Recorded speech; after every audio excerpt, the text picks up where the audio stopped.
At this part of the movie, Shoya's already developed a bond with Shoko and with Yuzuru, Shoko's sister. But the one person he hasn't developed a bond with is their mother, for obvious reasons. So here, Shoya helps Shoko develop this birthday cake for her mother, for her 44th birthday. And Shoko's mother shows up, and she begins to have that, bro, if you don't get out of here in the next 10 seconds, look on her face. Why is he here?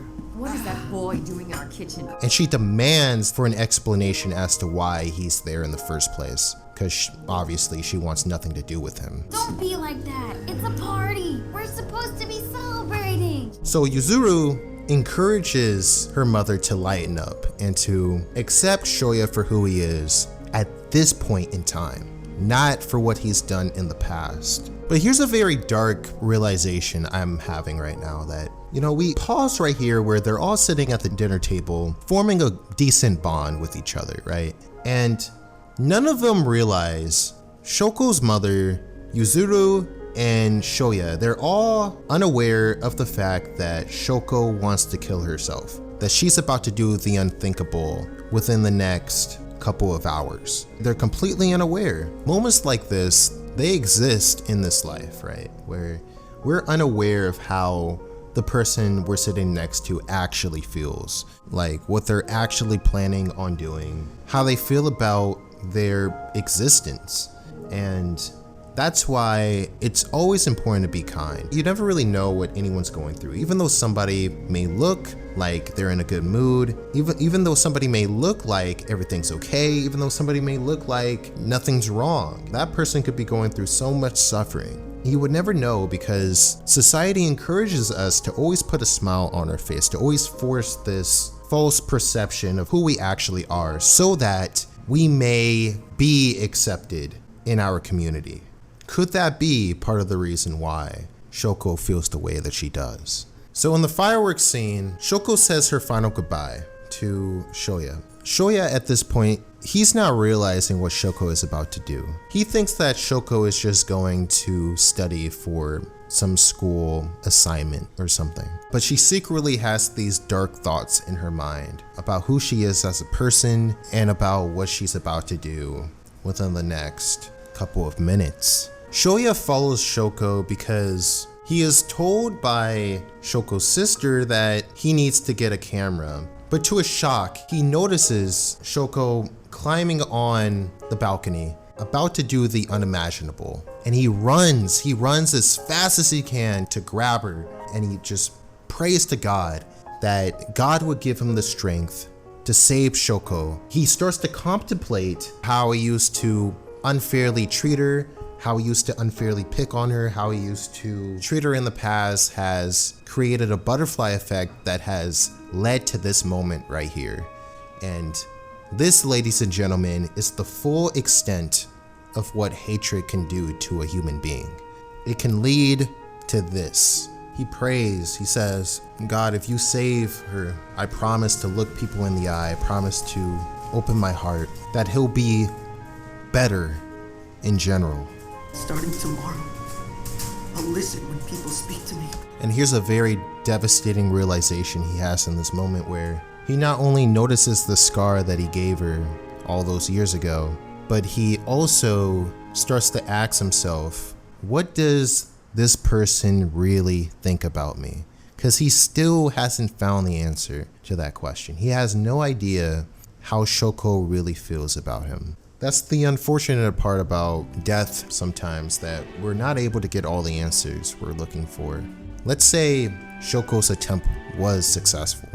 Shoya would have never been able to know that Shoko had feelings for him.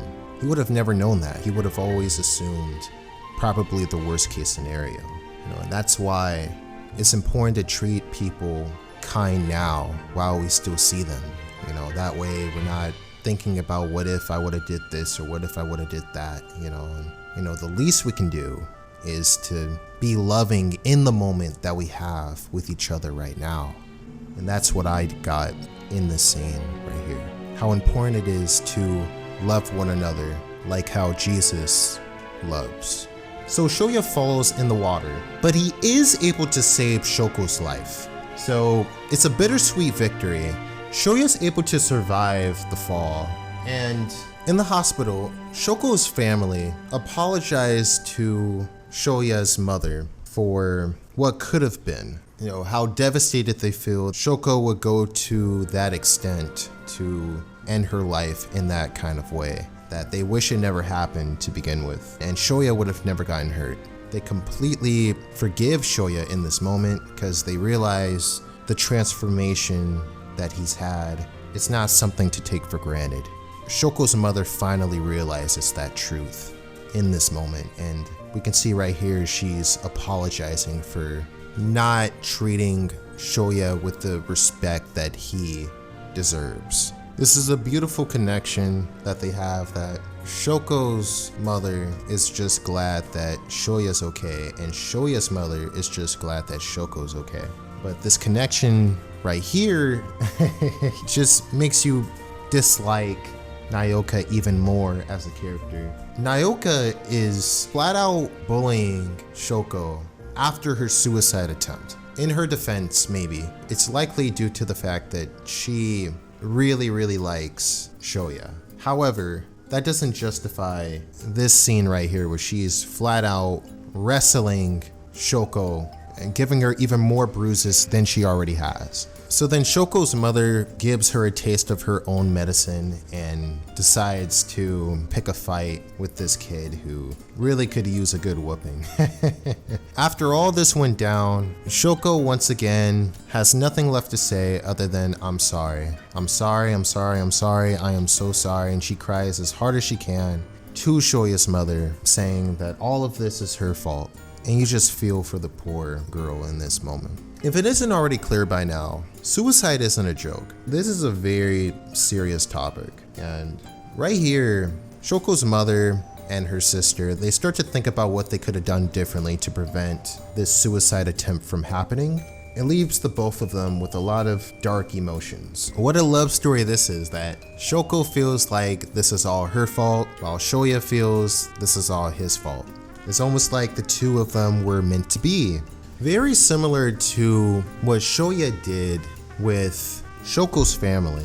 Shoko tries to make things right with everyone she knows because everything has gone downhill ever since Shoya badly injured himself due to her suicide attempt, right?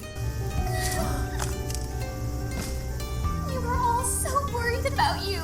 And all the characters, except for Nyoka, not surprising, treats her with more kindness than she was expecting. And it is here, ladies and gentlemen, where we really get to see the power of kindness, the power of love. Love destroys hatred. Love is the answer. Here's an amazing quote in this movie. Shoya tells Shoko, even though certain things may make life difficult sometimes, it's not worth dying over, whatever it is. He says this because he himself wanted to commit suicide. It's not just her, they both had that thought for different reasons. Shoya wanted to do it out of guilt and regret, and Shoko wanted to do it because she felt like a burden to the world.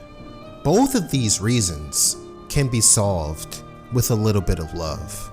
You give Shoya a little bit more love, and he can find peace in his life. You give Shoko a little bit more love, and she can find peace in her life. So what I'm getting at is that whether we realize it or not, we can have an impact on people who feel this way about themselves, and we can change the way they perceive themselves and how they perceive the world around them, just with a little bit of kindness. With a little bit of kindness, with a little bit of love, with a little bit of understanding, we can make people excited again to live.